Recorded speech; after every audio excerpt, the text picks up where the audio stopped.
네, 3강 시작하도록 하겠습니다. 쉬는 시간에 또 잠깐 봤죠. 결과를 봤는데, 네, 그쵸. 이제 희비가 많이 이제 교체가 됐죠. 붙은 선생님도 계시고, 붙지 않은 선생님도 계시고. 어쨌든 전체적인 어떤 전과목의 어떤 평점을 보니까 그렇게 높지는 않은 것 같아요. 가장 높은 과목 같은 경우가 한 90점대도 있긴 한데, 전반적으로 한 70점대? 80점대가 거의 대부분인 것 같더라고요. 그런 거 봤을 때 좀 생각보다 점수가 그렇게 높지는 않았던 것 같고요. 그래서 선생님들께서 이제 어느 정도 감안을 하셔야 되지 않을까 생각이 들고, 그래서 좀 씁쓸하죠. 1년 동안 정말 열심히 하셨던 선생님도 계시고, 또 제 선생님, 수강했던 선생님 같은 경우에도 붙는 선생님도 계실 테고, 또 그렇지 않은 선생님도 계실 텐데, 어찌됐든 그쵸. 위로가 참 되지 않죠. 어떤 말로 해도 굉장히 많이 혼란스럽기도 하고, 좀 가슴이 아프지 않을까라는 생각이 듭니다. 어찌됐든, 그쵸. 이겨내는 방법밖에 없습니다. 또 시간이 지나면 또 그렇게 했던 거고요.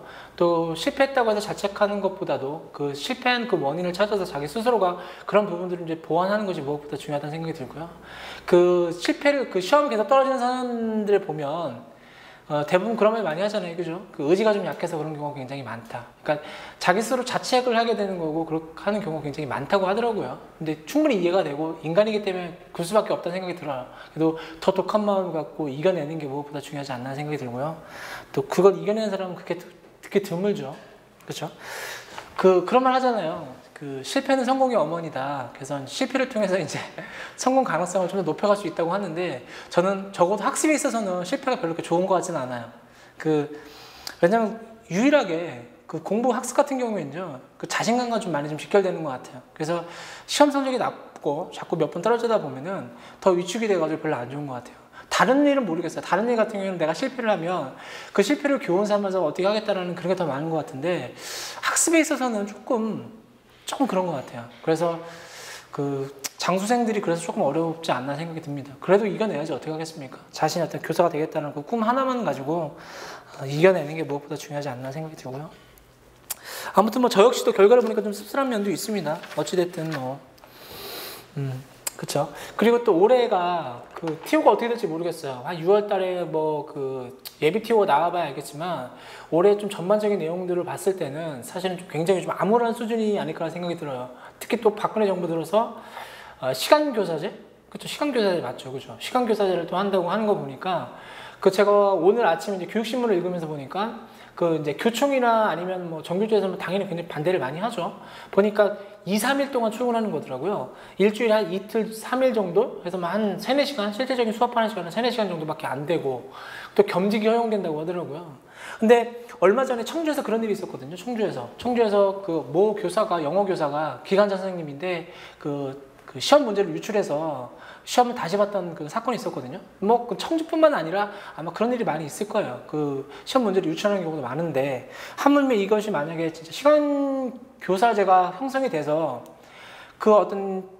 많은 선생님들이 시간제를 하게 된다면, 겸직을 하게 된다면, 그렇다고 교육하던 사람이 무슨 일 끝나고 식당에서 서빙하고 그러지는 않을 거 아니에요. 그렇다고 공장에 가서 무슨 파트타임 뛰지는 않을 거 아니에요.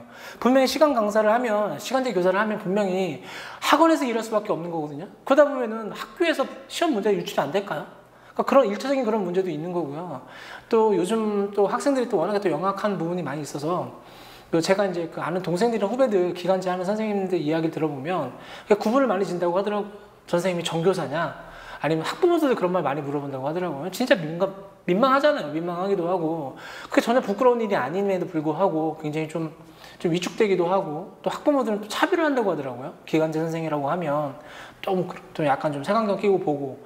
그러니까 이렇게 하다 보면 자연스럽게 이제 교육이 제대로 된 방향으로 갈 수 있을까요? 그래서 그런 의미에서도 시간제 교사를 통해서 무슨 일자리 창출, 그게 중요한가요? 어떤 그런 게 무슨 계약직 만들어내는 게 무슨 일자리 창출인가요? 평생 그렇게 살 수 있는 것도 아니고. 그리고 일주일에 한 2, 3일 정도 일해봐야 돈을 얼마나 벌 수 있을까요? 그쵸? 보통 해봐야 120만 원? 진짜 아무리 많이 받아봐야 150만 원밖에 못 받잖아요. 그죠? 150만 원 받아도 좀 결혼하고 살 수 있을까요?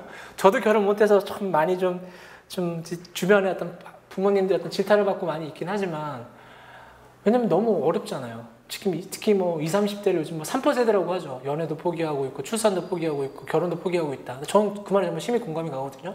근데 뭐 시간제 교사 해가지고 한 달에 뭐 120만 원 정도 벌어가지고 결혼하고 애 낳고 한다는 건 사실 현실적으로 불가능하죠. 그래서 좀 정책이라고 하는 게 좀 현실성이 있었으면 좋겠습니다. 특히 이제 교육이라고 하는 것은 그 나라의 어떤 미래를 책임지는 그런 일이기 때문에 조금 더 좀 신경 썼으면 좋지 않을까라는 생각이 들고요. 너무 우리 그 교사들의 입장만 편만 들어서 생각하는 건지 모르겠지만 그만큼 중요하지 않나라는 생각이 듭니다. 교육이라고 하는 게. 그래서 정책이 좀 많이 바뀌었으면 좋겠습니다. 그리고 또 아무튼 그렇습니다. 그리고 그 어제 그 인터넷에 보니까 그런 게 나왔더라고요. 그 뭐죠? 그 교직에서 40년 근무한 선생님이 어떤 월급표라고 해가지고 나왔더라고요. 그래서 그 선생님이 어떤 실제 그 1월달 월급 명세서가 월급이 1,100만 원인가요? 그렇게 나왔더라고요. 그래서 그거 보고 사람들이 정말 저 철밥통이다. 어떻게 저렇게 돈을 많이 버냐라고 그런 얘기 많이 하더라고요. 근데 제가 뭐 실질적으로 교사 생활을 해보지 않았기 때문에 그 월급을 얼마 받는지 잘 몰라요. 대략적으로 얼마 받는지는 알고 있긴 하지만 근데 40년 동안 근무를 했다고 하는 건요. 한번 생각해 보세요. 그 분야에 40년 동안. 그러니까 예를 들어서 정년 퇴직이 한 62세인가요? 그 정도까지 하죠. 62, 3세? 2세까지죠. 그 정도까지 했다고 하면은 거의 뭐 21, 2살 때 나왔던 선생님이라고 하는 건데 요즘 같은 경우에는 불가능하죠. 교직에 40년 동안 있는다는 건 불가능하잖아요. 그죠? 그러니까 옛날에 교대감 2년제, 3년대에 있었을 때 그때 졸업했던 선생님이 마지막 받았던 월급이 한 1,100만 원 되지 않을까 생각이 들어요. 거기다가 1월달이기 때문에 뭐 명절 보너스나 여러 가지 성과금 같은 거 다 포함이 돼서 1,100만 원 받는다는 생각이 들거든요. 그런 선생님도 아마 그 연봉으로 따지면 그렇게 많지는 않을 거예요. 한 뭐 많아봐야 한 6, 7천 정도 된다고 하더라고요. 댓글에 보니까 그렇게 말이 나오다고 하더라고요. 그런 거 봤을 때 사실 그렇게 많은 건 아니잖아요. 40년 동안 교육에 몸담았던 사람이 분명히 수많은 어떤 인재 양성도 했을 거며 교육자로서 역할을 분명히 했을 텐데 40년 동안 그 분야에 있었는데 그 월급 1,000만 원이 그것도 맨날 그렇게 받는 것도 아니고 1년에 한 번 아니면 2번 정도 보너스 받아서 그렇게 받는 거를 정말 무슨 뭐 철밥통이다 뭐 공무원이 굉장히 뭐 정말 무슨 뭐 굉장히 뭐 나쁜 짓을 하는 것처럼 이렇게 그 사회 여론이 조성되는 거 댓글 같은 거 보면서 그 어떤 우리 사회가 교사들에 대해서 굉장히 좀 안 좋은 시각을 많이 갖고 있지 않나 생각이 들어요. 저 역시도 교사에 대해서 안 좋은 추억이 많이 있죠. 특히 아마 선생님들 같은 경우에도 교사 어렸을 때 뭐 맞은 경험도 체벌도 요즘은 없긴 하지만 옛날에 그런 것도 많이 있었을 거고 인격적인 모독이나 이런 것도 많이 있었을 겁니다. 근데 좀 시대가 좀 많이 바뀌었고 앞으로 또 선생님이 되려고 하는 선생님 같은 경우에는 좀 그렇지 않은 많이 있잖아요. 그죠? 그래서 그런 어떤 노력 같은 것들은 선생님들이 하셔야 된다는 생각이 들어요. 선생님이 나중에 교사가 되고 실질적인 아이들을 가르치는 입장이 됐을 때 좀 더 인간적이고 인격적으로 됐을 때 어떤 사회 사람들이 여론이나 일반적인 사람들의 인식이 교사에 대해서 좀 다르게 평가하지 않을까 생각이 들고요. 굉장히 씁쓸했습니다. 그만큼 어떤 교사에 대한 어떤 인식이 안 좋나라는 생각이 들기도 하고요. 옛날에 많이 변했죠. 그죠? 그만큼 사회가 각별하다는 얘기인 거겠죠. 그렇죠? 그러니까 취직을 못하는 사람들에 있어서 얼마나 부럽겠어요. 그 교사가 되면은 그 정년 보장이 된다고 하는 게 얼마나 그 기업에 다닌 사람 입장에서는 얼마나 부럽겠어요. 그죠? 그리고 방학도 있고. 그래서 정말 최고의 직업이 아닐까 생각이 듭니다. 그래서 정말 죽기 살기로 해야 되죠. 네, 이제 본격적으로 내용으로 가서 이제 두 번째 본질주의입니다. 그죠? 본질주의. 본질주의 한번 보겠습니다. 본질주의 교육 철학은 1930년대 미국 교육 사상을 지배한 진보주의에 대한 도전 운동으로 출발하였다. 즉 진보주의 교육에 지나친 아동 중심주의, 아동의 자유와 흥미를 지나치게 과시하는 데 대한 불만을 가진 사람들로부터 비판을 받기 시작하였다. 그래서 아동의 본질주의라고 말씀드렸던 거죠. 대표적으로 어떤 뭐 휘플이라든지 아니면 허치스 같은 경우 있다고 볼 수 있는 거고요. 그 다음에 이제 그 밑에 보면 진보주의 교육이 과언한 오류, 즉 진정한 사회적 유산의 뜻을 망각하고 지나친 아동 중심을 강조한 점을 비판하여 이를 시정하려는 운동을 본질주의라 한다. 본질주의의 교육 목적은 인간 문화, 즉 사회 전통 가운데 가장 기본적인 요소인 본질적인 것을 다음 세대에 전달하는 것이라고 하였다. 따라서 교육의 기능은 인류가 축적해 놓은 유산인 문화재 중에서 가장 정밀하고 본질적이고 영원하고 보편적인 지식을 간추려서 다음 세대에 전달하는 것이다 라고 하는 게 바로 본질주의 입장이라고 볼 수가 있습니다. 그 뉘앙스가 그대로 전달되죠. 본질주의 같은 경우에는 말 그대로 이 본질이라고 하는 거죠. 그죠? 가장 핵심적인 엑기스, 이 내용들을 학습자들에게 가르쳐야 된다고 하는 거예요. 이 내용이라고 하는 것은 말 그대로 그 사회 문화, 전수를 하기 위함인 거죠. 그죠? 그 사회 구성원으로서 그 어떤 국민으로서 반드시 알아야 되는 기본적인 내용들이 있죠. 그죠? 그런 내용들이 바로 본질이라고 하는 거죠. 그리고 이 본질이라고 하는 것은 시간과 공간을 초월해서 항상 절대적인 진리를 의미하게 되는 거죠. 그래서 그런 내용들을 배워야 된다고 했던 게 본질주의 입장이라고 볼 수 있는 거겠죠. 분명히 중요하죠. 그죠? 우리가 시간이 지나면서 변하지 않는 교육적 원리나 가치 같은 것들이 분명히 존재하죠. 그죠? 그런 걸 의미해서 뭐 본질주의라고 의미를 하고 있는 것 같습니다. 그리고 또 워낙에 1910년을 전후로 해서 특히 뭐 진보주의로 대비가 되는 뭐 아동중심 교육과정 이런 것들에 대해서 아주 좀 등장하지 않았나 생각이 듭니다. 분명히 문제가 있죠. 그렇죠? 그 다음에 이제 그 다음을 넘어가면요. 본질주의 교육 원리가 있습니다. 한번 보겠습니다. 첫 번째, 학습은 그 근본 성격이 있어서 훈련과 근면성을 내포한다. 그죠? 그러니까 진보주의가 말했던 아동의 흥미, 경험 이런 것이 중요한 것이 아니라 사실 그 근원에 있어서는 근본적인 성격이라고 하는 것은 사실 훈련과 근면성인 거죠. 그죠? 노력이 없으면 안 되잖아요. 그죠?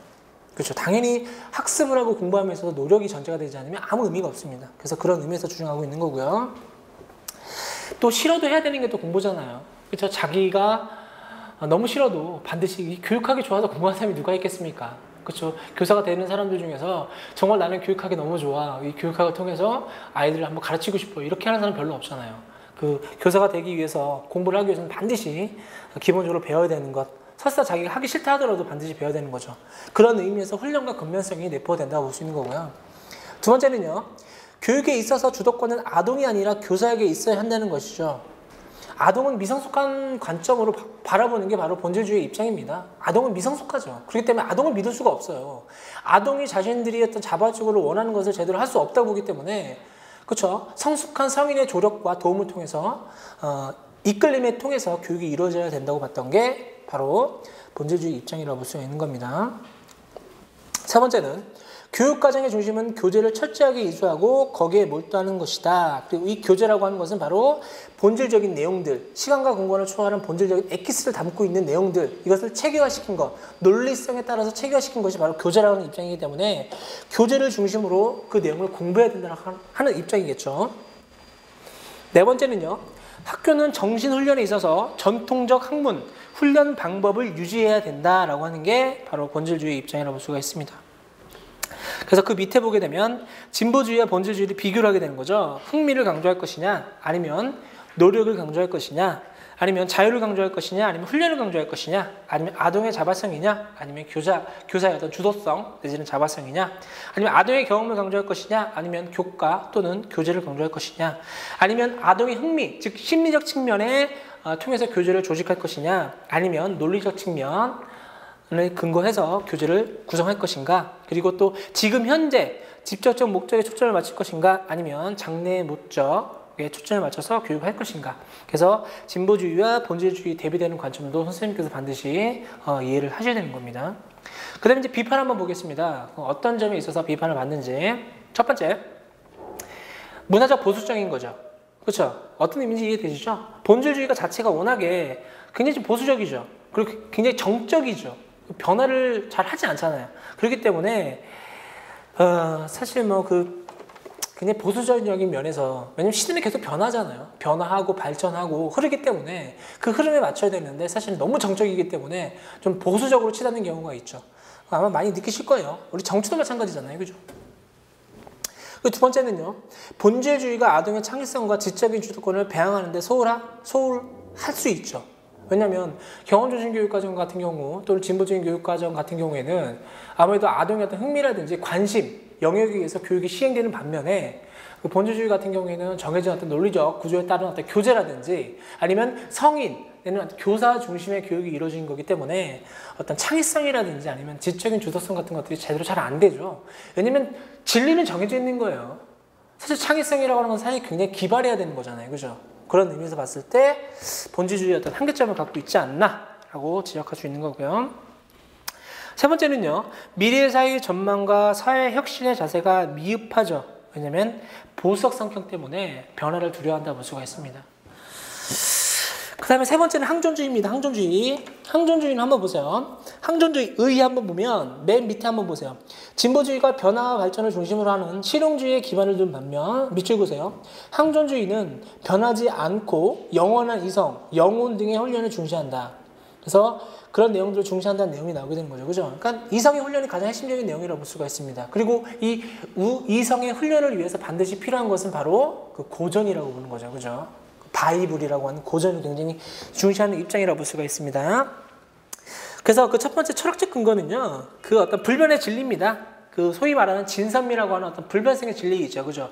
그 진리성에 근거해서 그 어떤 철학성의 어떤 근거를 이룬다고 하는 입장이 바로 항존주의라고 보는 거죠. 그러니까 시대는 항상 변화하지만 그 진리는 변하지 않는다고 하는 거예요. 그래서 그 진리를 통해서 어떤 영혼과 이성을 성장시켜야 된다고 했던 게 바로 항존주의자들의 기본적인 입장이라고 볼 수 있고요. 그 다음에 그 페이지를 넘기고 그 다음은요, 항존주의 교육 이론입니다. 그래서 첫 번째 교육 목적 한번 보세요. 이것도 밑줄 그으세요. 절대적이고 영원한 이성의 훈련, 영혼의 훈련을 두고 있다. 이성의 훈련이 필요한 이유를 세속파에서는 현대 문명의 위기를 극복하고 살아가는데 절대 필요한 요소이기 때문이라고 보며, 천주교파에서는 카톨릭 교회 전통을 보존하고 전파하는 수단으로서 이성의 훈련이 필요하다고 주장한다. 항존주의 같은 경우에는 특히 이제 어떤 종교적 의미가 많이 내포가 되어 있어요. 특히 전통적인 어떤 카톨릭 종교적 의미가 많이 있기 때문에 좀 종교 색채가 많이 강하다고 볼 수가 있습니다. 우리 교육 과정을 보면요, 위대한 고전을 많이 강조하죠. 대표적인 게 허친스죠. 그렇죠? 허친스 같은 경우는 대단했던 인물이죠. 25살인가요? 그때 대학교 총재가 됐던 인물이기도 합니다. 그렇죠? 그리고 대학교 그 교육과정에 그 위대한 고전 백선이라고 해가지고 대학교를 졸업을 하려면요, 그 허친스가 학창 시절 때 그 총장이죠. 총장 때 그 대학생들에게 그렇게 했다고 하죠. 그 위대한 고전 백선을 다 읽어야만 졸업할 수 있게끔 그렇게 했었다고 하죠. 대단한 인물이기도 하죠. 어떻게 25살 때 대학교 총장이 될 수 있을까요? 참 우리나라에서는 도저히 상상할 수 없는 일이기도 한데, 어찌됐든 대단한 인물임은 확실합니다. 그래서 위대한 고전을 많이 강조했죠. 그래서 위대한 고전을 통해서 이성훈련을 할 수 있다고 봤던 입장입니다. 그리고 위대한 고전에는 영원불변한 그런 진리를 갖고 있기 때문에 그 내용을 중심으로 교육을 해야 된다고 주했던 거라고 볼 수 있는 거고요. 교육 방법 한번 보세요. 이성의 훈련을 위하여 교사의 훈련과 지식, 강압의 방법을 통해서 학생들의 지성, 이성, 영혼을 훈련시켜야 한다고 주장한다. 그렇죠? 그리고 또 중등교과에서는 일반 교육, 교양교과, 라틴어, 히라바의 수업을 강조했다. 그러니까 전통적인 어떤 교과 수업을 굉장히 강조한다고 볼 수 있겠죠. 그렇죠? 그리고 이 교육 방법에 있어서 전통적인 어떤 중세 교육 있죠. 그렇죠? 또 그런 부분과 굉장히 많이 좀 밀접하게 있죠. 굉장히 금욕적이고 그런 내용들 많이 담고 있다고 볼 수 있고요. 교육의 기본 원리 한번 보겠습니다. 첫째는 인간의 본성은 어디에서나 동일하므로 교육은 모든 사람에게 동일해야 된다. 그러니까 보편타당한 어떤 그 진리를 가르쳐야 된다고 하는 거고요. 두 번째는요, 교육은 이성을 개발하는 데 중점을 둬야 된다. 세 번째, 교육의 임무는 영원한 진리를 밝히는 데 있다. 그 네 번째는요, 교육은 생활의 모방이 아니라 생활의 준비다. 그리고 학생은 우주의 영원성에 접하게 되는 기본적 교과를 배워야 된다. 여섯 번째는요, 학생은 오랜 세월에 걸쳐 축적된 열망과 업적이 담긴 문화, 철학, 역사, 과학 분야의 위대한 고전을 읽어야 된다. 그리고 그 밑에 본질주의, 항존주의 차이가 나온다고 말씀드렸던 거죠. 그죠? 그리고 사실 굉장히 애매하다고 말씀드렸던 거죠. 근데 크게 두 가지로 구분할 수가 있는데, 하나는 진보주의를 비판하는 정도의 차이가 있고요. 두 번째는 고전을 바라보는 관점이 다르다고 말씀드렸던 거죠. 그 본질주의 입장에서는 고전이라고 하는 것은 어디까지는 하나의 수단입니다. 그 자체가 목적이 아닌 거예요. 근데 항존주의 입장에서는 고전 자체가 목적이라고 보는 거예요. 그러니까 수단과 목적, 고전을 어떻게 중시하느냐에 따라서 구분될 수 있습니다. 근데 이 본질주의, 항존주의를 비교하는 문제는 나오기가 거의 불가능하다고 볼 수가 있습니다. 참고적으로 알아두셨으면 좋겠고요. 그 다음에 이제 항존주의의 공헌과 한계점이 나오게 되는 거죠. 그 공헌점이라고 하는 것은, 그렇죠? 그동안 진보주의가 무시했던 어떤 전통적인 어떤 절대적인 어떤 진리와 이성의 어떤 계도, 교육에 대해서 강조점을 뒀다는 점, 그 측면에서 의의를 가진다고 볼 수가 있는 거고요. 그리고 또 그 현대가 많이 좀 바뀌다 보니까 또 굉장히 상대적이고 실용적인 것만 많이 추구하게 되잖아요. 그죠?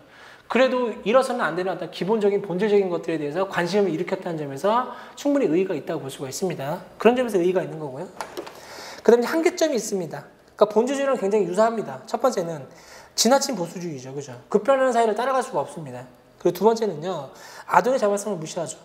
그쵸? 굉장히 그 본질주의랑 유사하죠. 세 번째는요, 문화의 역행입니다. 고전을 너무나 중시하는 거예요. 고전 자체를. 근데 사실 고전 물론 중시하죠. 그죠? 중시하지만 고전을 보면 그 당시의 시대적 배경이 나오게 되는 거죠. 그죠? 시대적 배경이랑 오늘날 환경이 어떤가요? 그죠? 많이 다르잖아요. 그렇기 때문에 어떤 한계성은 분명히 있습니다.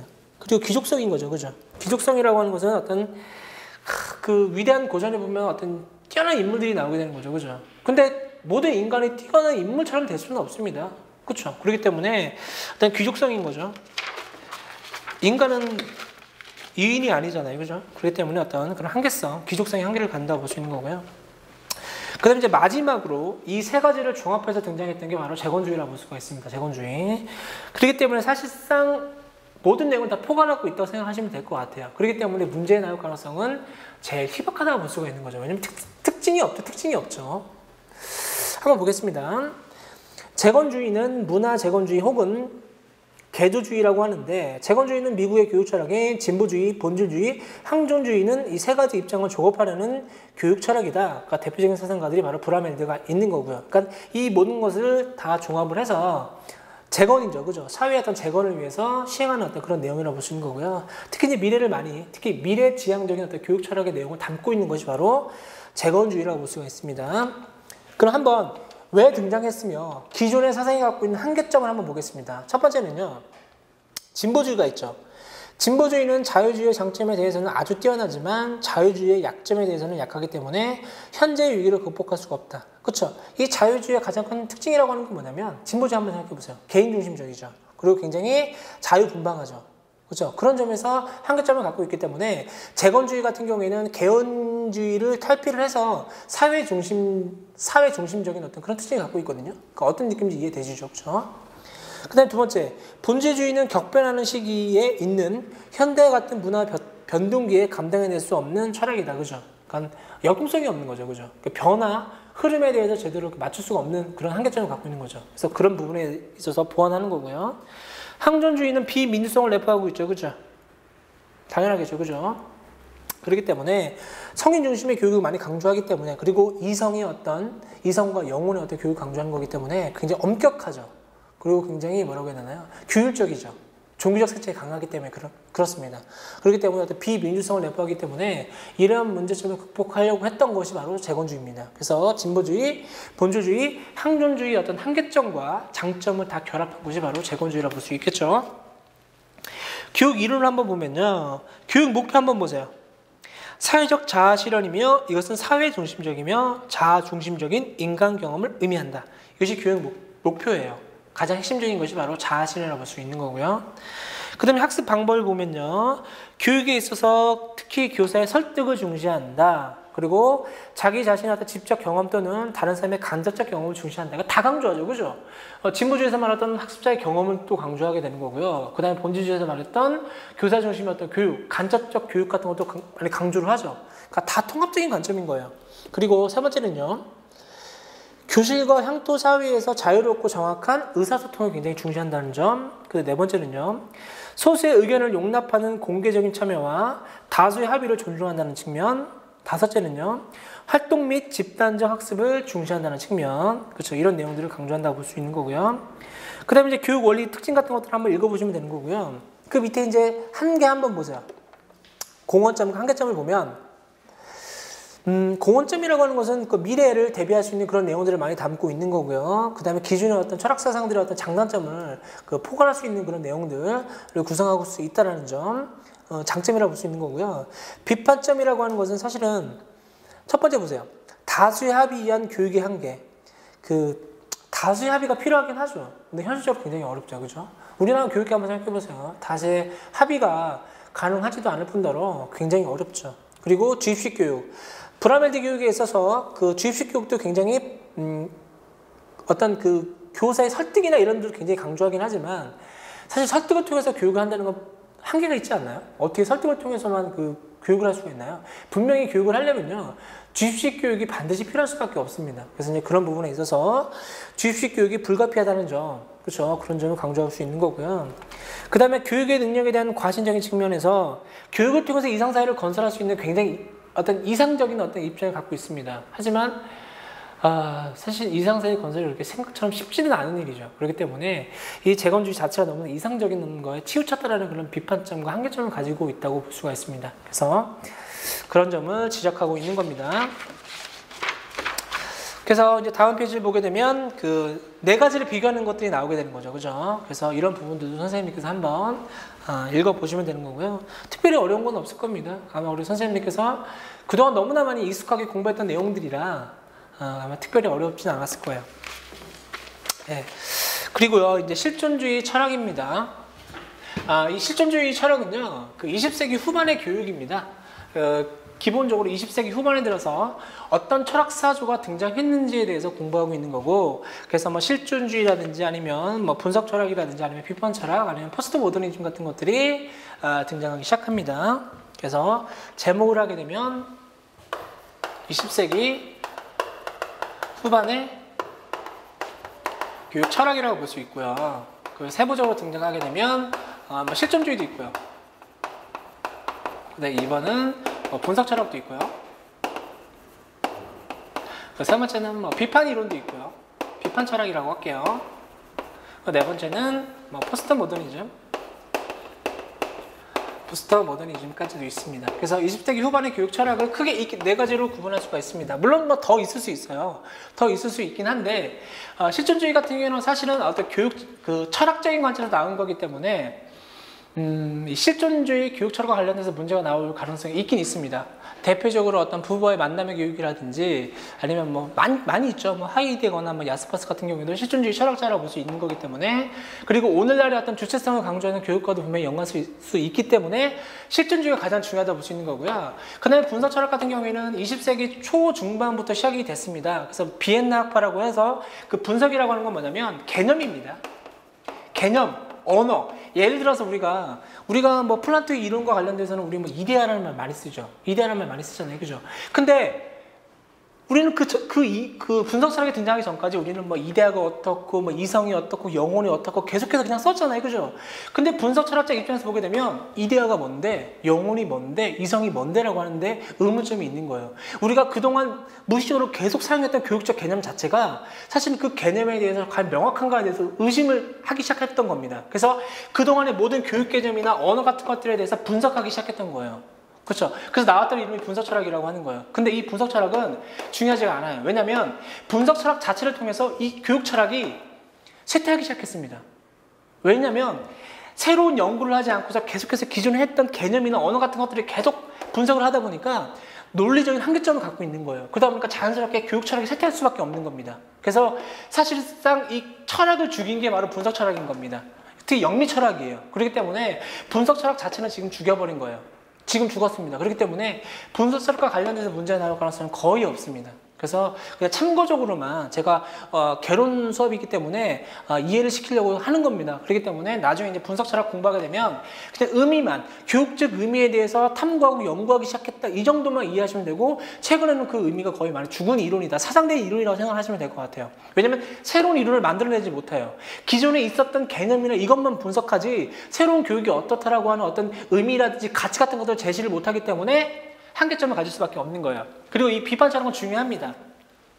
비판 철학의 시초는 마르크스 이론부터 시작이 되는 거예요. 그 중에서도 그 어떤 그 경제자본주의 있죠. 자본주의에 대해서 비판하기 시작하면서 마르크스주의의 어떤 그 학풍을 이어받아서 등장했던 게 바로 비판 철학이라고 하는 겁니다. 그래서 뭐 마르크스라든지 굉장히 많죠. 나중에 보면 뭐 애플이라든지 아니면 그람시라든지 이런 어떤 헤게모니 관점까지도 여러 그 비판하게 되는데, 이 비판 철학은 나중에 어디와 연관되냐면 교육 사회랑 연관이 되는 거예요. 그래서 비판 철학도 오늘 간단하게 배운 다음에 교육 사회로 넘어가게 되면 비판 철학과 관련돼서 어떤 갈등론적 시각이라든지 신교육 사학과도 연관시킬 수 있는 부분이기 때문에 오늘 이해를 하고 넘어가시는 게 무엇보다 중요하다고 보시는 거고요. 그 다음에 이제 포스트 모더니즘 같은 경우에는 뭐 해체주의라고도 하기도 하고요. 뭐 그런 말 많이 하죠. 기존의 어떤 다양성이라든지 아니면 주체성 부분들을 강조하는 것, 기존의 어떤 객관성, 획일적인 부분에 대해서 비판을 하면서 다양성과 해체주의에 관련된 관점에서 지향했던 게 이제 포스트 모더니즘인데, 포스트 모더니즘도 그냥 참고적으로 알아두셨으면 좋겠습니다. 이것이 뭐 너무나 철학적인 색채가 강하기 때문에 교육학 논술에서 아마 이렇게 나온다고 보긴 좀 어렵기 때문에 이 정도 내용만 그 20세기 후반과 교육 철학과 관련돼서 내용을 공부하시면 아마 철학과 관련돼서는 어떤 문제가 나와도 좀 이렇게 좋은 답을 구상할 수 있지 않을까 생각이 듭니다. 그래서 한번 이렇게 공부할 겁니다. 한번 보시면 실존주의 교육 철학이 나오게 됩니다. 실존주의 한번 보시게 되면 등장 배경이 있어요. 등장 배경이. 그 얘기는 뭐냐면 그 실존주의가 왜 등장했냐면요. 19세기 말쯤에 등장했고 20세기 초반에 등장했어요. 대표적으로 가장 시초를 이끌었던 사람이 뭐 하이데거라든지 아니면 니체라든지 아니면 샤르트르가 있는데 왜 등장했냐면 20세기 초반에 우리는 양차 대전을 겪게 됩니다. 양차 대전이라고 하는 것은 1차 대전과 2차 세계대전을 의미하게 되는 거죠. 그래서 1차 세계대전과 2차 세계를 겪게 되면서 지식인들로 하여금 어떤 새로운 어떤 사상을 싹트게 하게 되는 겁니다. 그 얘기는 뭐냐면 그 전까지 학자들은 어떤 생각을 하고 있었냐면 그냥 이성 중심의 사고를 많이 갖고 있었습니다. 그리고 인간은요 무한한 발전 가능성을 갖고 있다고 봤었던 거예요. 왜냐면 인간은 이성을 가진 존재이기 때문에 그래 이성을 통해서 과학 문명이 발달되고 문화가 발달되고 그렇게 하면 됨에 따라서 인간은 정말 어떤 유토피아적인 어떤 생각을 갖고 있었던 거예요. 근데 세계 1차 세계대전과 2차 세계대전을 겪게 되면서 반문하기 시작하게 되는 겁니다. 과연 이성이라고 합리적인가?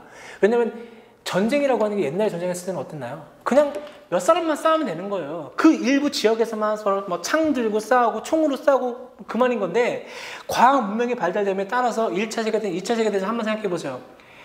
전 세계 나라들이 전쟁에 동원되기 시작합니다. 옛날에는 전쟁을 하지 않으면 그 옆 동네는 평안했습니다. 그냥 일상적인 생활을 하는 거예요. 전쟁 당사자만 가서 전쟁을 했었는데 이제는 과학 문명이 발달됨에 따라서 비행기, 뭐 선박, 전투기 이런 게 발달됨에 따라서 전 세계가 전쟁에 동원되기 시작하는 거예요. 그래서 1차 세계대전을 통해서 거의 5천만 명이 거의 사망하기 시작했죠. 그리고 수많은 사람들이 어떤 죽음과 연관시키게 되는 거고 그렇게 됨에 따라서 지식인들로 하여금 이 과학 문명이 좋은 것인가 반문하기 시작했던 겁니다. 그래서 나왔던 게 인간의 어떤 실존에 관련돼서 인간의 주체성에 관련돼서 비이성적인 부분에 관심을 갖기 시작했던 거예요. 감성적인 면 이런 부분에 관심을 갖기 시작했던 겁니다.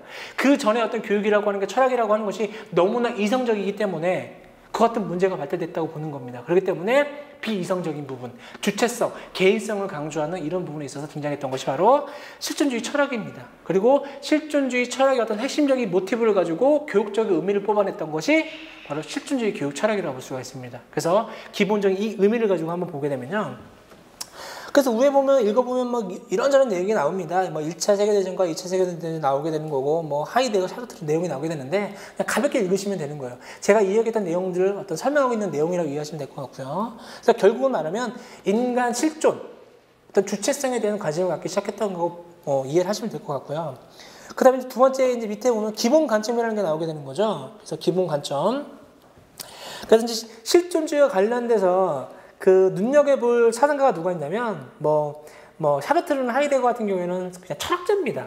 그래서 교육 철학자라고 보기는 어려워요. 그렇기 때문에 우리 교육학에서 공부하게 되는 교육 철학자는 어떤 누가 있냐면 부버나 아니면 블로그 같은 경우가 있습니다. 그래서 부버 같은 경우는 특히 유명하죠. 만남의 교육을 통해서 강조했던 인물이기 때문에 부버 정도만 부버가 어떤 실존주의를 주장했다. 그 특징이 어떤 것들이 있다. 이 정도만 이해하시면 특별히 뭐 깊게 들어갈 필요는 없습니다.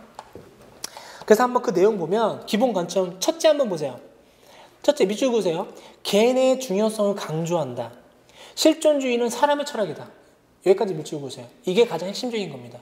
그러니까 주체성이라고 하는 건 뭐냐면 인간의 삶에 대해서 자기 스스로 결정할 수 있는 권리를 가졌다고 보는 거예요. 다른 사람의 억압에 의해서 결정되는 것이 아니라 자기의 인생을 주체적으로 스스로 결정하고 판단하는 겁니다. 그렇죠? 바로 개인의 중요성을 강조했다는 점. 이게 첫 번째인 거고요. 그 다음에 두 번째는요. 사회적 적합성에 반대했다. 이건 거의 뭐 첫 번째가 거의 동일한 맥락에서 이해하시면 되는 거예요. 그러니까 사회라고 하는 어떤 그 조직체에 대해 초점을 맞추는 것이 아니라 개인을 존중한다는 그런 겁니다. 개인성을 강조한다는 얘기인 거예요. 그죠? 독립성을 강조한다는 얘기인 겁니다. 그리고 세 번째는요. 전인 교육을 강조하게 되는 거죠. 그죠? 그러니까 그 전까지 어떤 전통적인 교육이라고 하는 것은 이성 중심의 교육입니다. 이성 중심의 교육이 아니라 이제는 그죠? 전인적인 교육인 거죠. 지덕체, 특히 비이성적인 것, 정서적인 측면, 그런 측면을 많이 강조한다는 측면에서 전인 교육을 강조한다라고 볼 수 있는 거겠죠. 그리고 네 번째는 인격 교육 및 도덕 교육을 강조한다. 그렇죠? 실존주의 같은 경우에는 한번 생각해 보세요. 우리 주체성이라고 하는 거 얼핏 생각해 보면 실존주의의 가장 큰 핵심적인 키워드가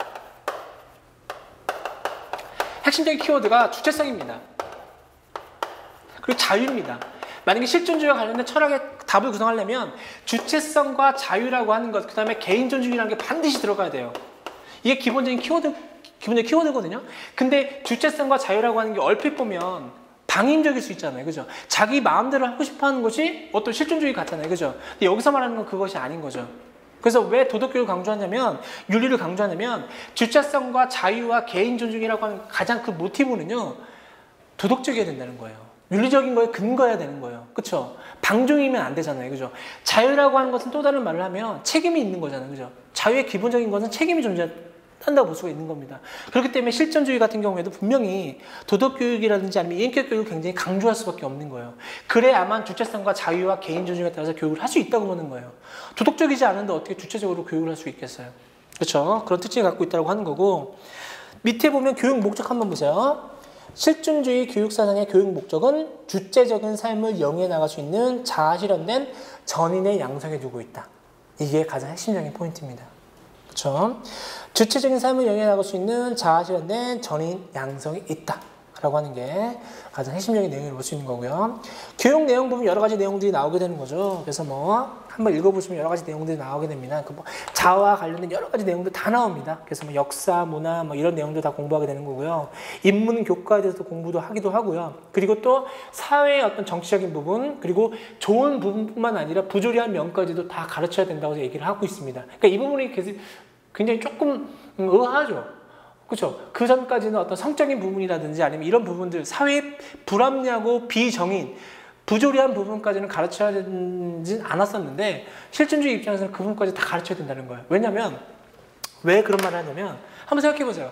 우리가 학교에 있을 때는 정말 좋은 것만 배워요. 사회는 정말 공정하고, 선발은 공정하고, 정말 이 시험이라고 하는 것은 너무나 공정하다. 그리고 사회는 능력에 따라서, 실력에 따라서 정말 좋은, 바람직한 사회가 정의롭다라고 설명을 하는 거예요. 근데 막상 학교를 졸업하고 사회에 나갔어요. 근데 사회가 정말 그렇게 체계적이고 정의롭고 바람직한가요? 그렇지가 않죠. 그래서 학습자가 나중에 그걸 깨달았을 때 그 충격이 너무나 크다는 거예요. 사회는 그렇게 정의롭고 공정하지 않은데 학교에서 배웠던 내용은 항상 공정하고 정의로운 것만 배웠는데 나중에 학교로 가니까 그렇지 않다고 하는 거예요. 그때 느꼈던 어떤 그 충격이나 이런 게 너무 크기 때문에 학교 교육 자체 내에서 아예 그냥 정말 사회 부조리한 면도 배우고 바람직하지 못한 것도 다 가르쳐야 된다고 하는 거예요. 그걸 통해서 어떤 사회의 어떤 실질적인 모습을 깨달아야 된다고 봤던 게 실존주의자가 주장하는 그런 교육 내용이라고 볼 수가 있습니다. 그래서 이 부분이 특징이라고 볼 수가 있을 거예요. 다 가르쳐야 된다는 얘기인 겁니다. 그리고 교육 방법은요, 보세요. 실존 비연속적인 어떤 그런 내용들을 많이 하죠. 그리고 의도적, 계획적, 연속적인 교육을 통해서만 이루어지는 거기보다는 비연속적이고 교사와 학생들의 만남, 역사 등 인물, 뭐 종교적 각성, 여러 가지 내용이 다 포함이 되는 겁니다. 그죠? 그리고 또 인격적인 만남을 통해서 공부해야 된다고 했던 것은 부버, 만남의 교육학을 강조하죠. 그죠? 그런 부분과 연관된 부분이라고 볼 수 있습니다. 그래서 실존주의들이 강조하는 교육 방법이라고 하는 것은 비연속적인 것, 그리고 비의도적인 것, 비계획적인 것, 이런 것들, 그리고 교사와 학생들의 만남을 통해서 급진적인 겁니다. 그러니까 이 얘기 뭐냐면 우리가 이성 중심이라고 한다면 교육 전통적인 걸 보다면 계단이 존재하죠. 단계로 하잖아요. 단계별로 하잖아요. 1단계, 2단계, 3단계 넘어가잖아요. 그죠? 근데 실존주의 입장을 봤을 때는 단계가 아닙니다. 비약이라고 설명하거든요. 철학적으로 의미하게 되면 그쵸, 비약, 도약을 하게 되는 거예요. 어느 순간에 제가 몰랐어요. 예를 들어서 교육 철학에 대해서 몰랐습니다. 아무 생각이 없었어요. 근데 어느 순간에 내가 문득 깨달을 수도 있는 거잖아요. 그죠? 뭐 어떤 책을 본다든지 아니면 어떤 사람이 이야기를 나누던 중간에 그런 경험 많이 하시죠. 그죠? 어떨 때 보면 그냥 문득 깨닫는 경우가 있어요. 그죠? 실존주의들은 이런 각성이라든지 비약 같은 걸 많이 강조를 합니다. 그래서 비연속적 교육이라고 하는 거예요. 그 이성중심주의자처럼 단계적으로 올라가는 것이 아니라 어느 순간 뛰어넘는 겁니다. 그렇죠? 그래서 이런 내용들을 강조한다고 이해를 하시면 될 것 같고요. 그래서 이제 끝으로 실존주의 교육사상 특히 강조하는 독특한 교육 방법은 위기, 각성, 충고, 상담, 만남, 모험과 좌절. 그래서 이해되시죠? 제가 했던 부분들 이해되시죠? 이해하시면 될 것 같고, 그 맨 밑에 보면, 이제 그 부버가 나오죠.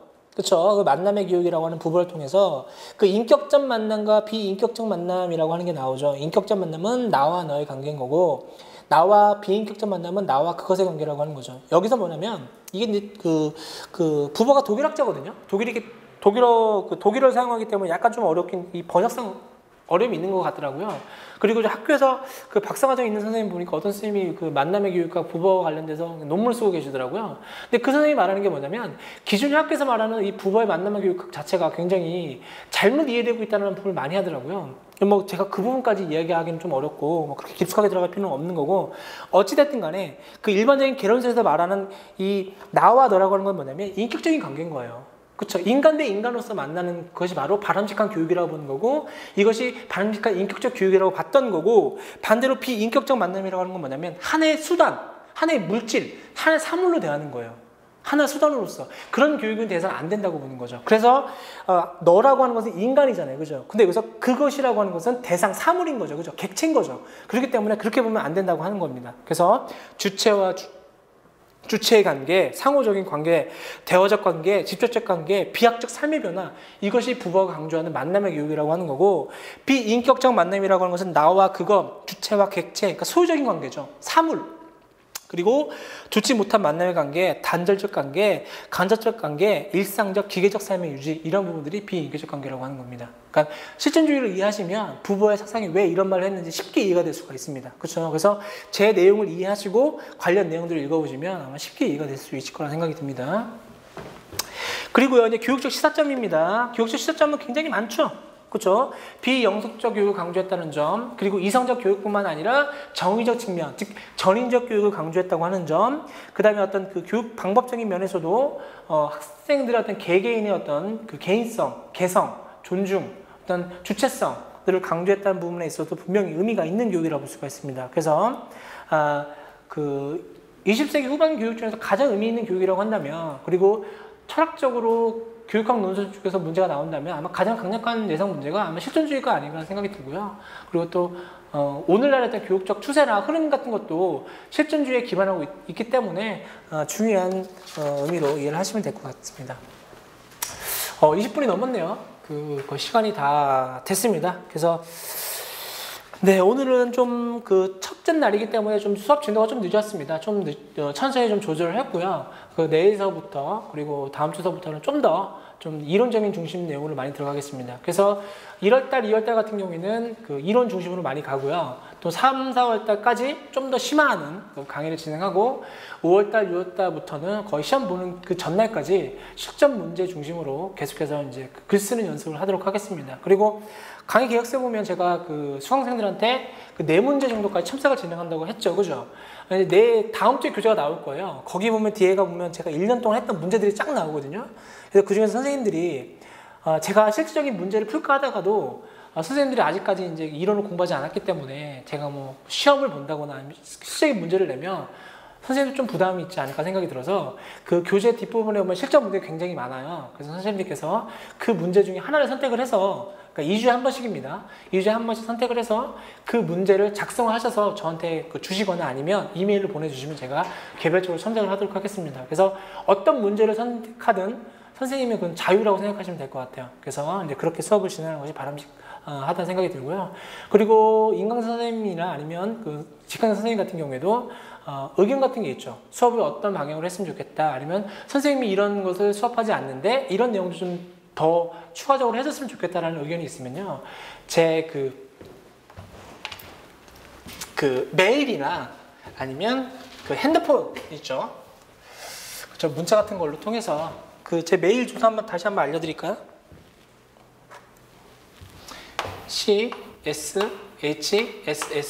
CSHSSAM입니다. 그리고 한메일이고요. 그 다음에 전화번호는요. 010-3355-103. 네, 여기로 뭐 급하신 거 있으면 문자 같은 걸로 해서 저한테 뭐 이야기 하셔도 되고요. 근데 부탁드리고 싶은 건 좀 새벽에 간혹 보면 지난해 보면 새벽에 전화하시기도 하시고 뭐 끊었다 끊기도 하시고요. 굉장히 또 그 술을 드셨는지 모르겠지만, 그쵸? 저는 뭐 이렇게 장난전화용이 아니고요. 예, 선생님 그 어떤 뭐 공부와 관련된 의견이나 이거 조율을 하려고 하는 거지. 선생님도 뭐 술 취하셔가지고 하는 전화는 아닙니다. 그리고 저도 새벽엔 잡니다. 예, 그렇기 때문에 새벽 뭐 1시 넘어서는 가급적이면 제가 뭐 1시 전까지는 제가 뭐 깰 수 있긴 하지만 그 이후에는 가급적이면 좀 생략을 하셨으면 좋겠고요. 부탁드립니다. 전혀 장난전화 하지 않으셨으면 좋겠고요.